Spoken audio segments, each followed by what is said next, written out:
আসসালামু আলাইকুম everyone. HSC final review সিরিজে স্বাগতম। এই প্রশ্ন দেখি একটু। এই প্রশ্নে আমাদের টি2 মান বের করতে হবে। প্রশ্নটা একটি কার্ণচক্রের প্রশ্ন। এখানে নীল রঙের যেগুলো আছে সেগুলো হচ্ছে সমষ্ণ প্রক্রিয়া, লাল রঙের যেগুলো আছে সেগুলো হচ্ছে একটি রুদ্ধতাপীয় প্রক্রিয়া।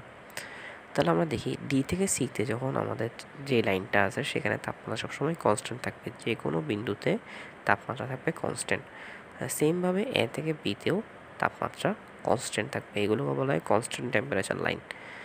কিন্তু সি থেকে বিতে যাওয়ার সময় টেম্পারেচারটা আস্তে আস্তে ড্রপ হবে অথবা চেঞ্জ হবে।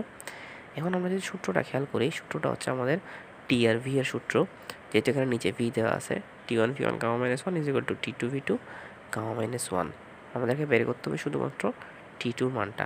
তাহলে টি1 আমরা যদি ভি2কে এদিকে নিয়ে আসি তাহলে ভি2 to the power gamma minus one হবে। এখানে আমাদের কত পারমাণবিক গ্যাস কিছু বলে দেওয়া নাই, সেক্ষেত্রে আমরা গামার মান 1.4 ধরতে পারবো। কিছু বল না দিলে 1.4ই ধরতে হবে। আর তাপমাত্রাকে কেলভিনে নিয়ে গেলাম, সেটা হচ্ছে 300 কেলভিন হবে, যেহেতু 27 ডিগ্রি সেলসিয়াস দিয়ে দিছে।